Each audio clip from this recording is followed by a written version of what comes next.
ಕಳಂಕ ಹೊತ್ತ ಲೋಕಾಯುಕ್ತ ನ್ಯಾಯಮೂರ್ತಿ ಭಾಸ್ಕರ್ ರಾವ್ ಕುರ್ಚಿಯಿಂದ ಕೆಳಗಿಳಿಬೇಕು. ಇದು ಕೇವಲ ಕರ್ನಾಟಕದ ಜನರ ಕೂಗಲ್ಲ, ಇಡೀ ದೇಶದ ಕೂಗು. ರಾಷ್ಟ್ರ ರಾಜಧಾನಿಯಿಂದಲೂ ಆ ಕೂಗು ಕೇಳಿ ಬಂದಿದೆ. ಕರ್ನಾಟಕ ಲೋಕಾಯುಕ್ತ ಸಂಸ್ಥೆ ಇಡೀ ದೇಶಕ್ಕೆ ಮಾದರಿಯಾಗಿದ್ದ ಸಂಸ್ಥೆ ಕಣ್ರಿ. ಇಂಥ ಸಂಸ್ಥೆಯೊಳಗೆ ಕೇಳಿ ಬಂದಿರೋ ಭ್ರಷ್ಟಾಚಾರದ ಆರೋಪ ಕೇಳಿ ಸ್ವತಃ ಅಣ್ಣಾ ಹಜಾರೆಯವರೇ ಬೆಚ್ಚಿ ಬಿದ್ದಿದ್ದಾರೆ. ಬನ್ನಿ ಈ ಬಗ್ಗೆ ಅವರು ಏನು ಹೇಳಿದ್ದಾರೆ ಅಂತ ಕೇಳೋಣ.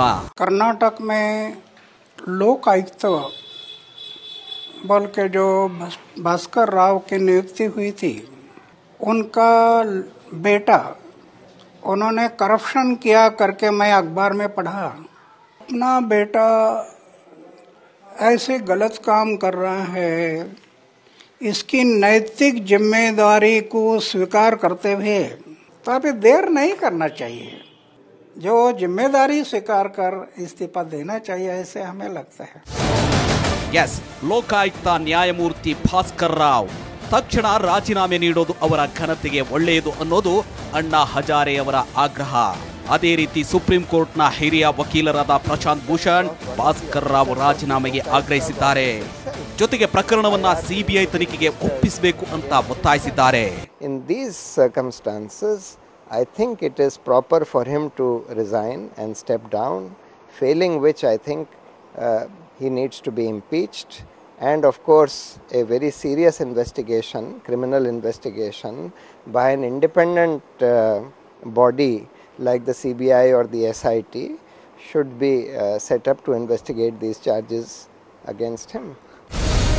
ಇಡೀ ದೇಶಕ್ಕೆ ದೇಶವೇ ಭಾಸ್ಕರ್ ರಾವ್ ರಾಜೀನಾಮೆಗೆ ಆಗ್ರಹಿಸಿದೆ. ಅಷ್ಟೇ ಅಲ್ಲ, ಈ ದೊಡ್ಡ ಡೀಲಿಂಗ್ ಪ್ರಕರಣದ ಸೂಕ್ತ ತನಿಖೆ ಆಗಬೇಕು ಅಂದ್ರೆ ಅದು ಸಿಬಿಐನಿಂದ ಮಾತ್ರ ಸಾಧ್ಯ. ಹೀಗಾಗಿ ಪ್ರಕರಣವನ್ನ ಸಿಬಿಐ ತನಿಖೆಗೆ ಒಪ್ಪಿಸಬೇಕು ಅನ್ನೋ ಆಗ್ರಹ ಹೆಚ್ಚಾಗ್ತಿದೆ.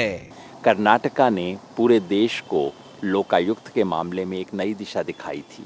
कर्नाटक के लोकायुक्त ने ऐसे निर्णय दिए थे जो पूरे देश में जिस पे चर्चा हुई थी. ये जो कुछ घटित हो रहा है, इसे दीर्घकाल में देखना चाहिए. इसका फैसला जिस भी दिशा में हो, लेकिन इससे लोकायुक्त की संस्था मजबूत हो सकती है, और अगर वैसा होता है तो पूरे देश के लिए एक मॉडल बन सकता है. ಇದರ ನಡುವಲ್ಲೇ ಇವತ್ತು ಲೋಕಾಯುಕ್ತ ಭಾಸ್ಕರ್ ರಾವ್ ಕಚೇರಿಯಿಂದ ಹೋಗುವಾಗ ಮಾಧ್ಯಮಗಳಿಗೆ ದೊಡ್ಡದೊಂದು ನಮಸ್ಕಾರ ಅನ್ನೋ ಹಾಗೆ ಕೈ ಎತ್ತಿ ನಮಸ್ಕಾರ ಮಾಡಿ ಮನೆಗೆ ಹೋಗಿದ್ದಾರೆ ಕಣ್ರಿ. ಬೆಳಿಗ್ಗೆ ಇಡೀ ದೇಶ ನಿರೀಕ್ಷೆ ಮಾಡ್ತಿರೋ ರಾಜೀನಾಮೆಯ ಸುದ್ದಿ ಕೊಡ್ತಾರಾ ಅಂತ ನಾವು ಕೂಡ ಕಾಯ್ತಾ ಇದ್ದೀವಿ. ನೋಡೋಣ ಏನ್ ಮಾಡ್ತಾರೆ ಅನ್ನೋದನ್ನ. ಲೋಕಾಯುಕ್ತ ನ್ಯಾಯಮೂರ್ತಿ ಭಾಸ್ಕರ್ ರಾವ್ ರಾಜೀನಾಮೆಗೆ ರಾಷ್ಟ್ರ ಮಟ್ಟದಲ್ಲೂ ಒತ್ತಾಯ ಕೇಳಿ ಬರ್ತಿದೆ. ಇನ್ನಾದ್ರೂ ತಮ್ಮ ಸ್ಥಾನಕ್ಕೆ ರಾಜೀನಾಮೆ ನೀಡಿ ಪ್ರಾಮಾಣಿಕ ತನಿಖೆಗೆ ಭಾಗಿಯಾಗ್ತಾರಾ? ಕಾದು ನೋಡಬೇಕಿದೆ.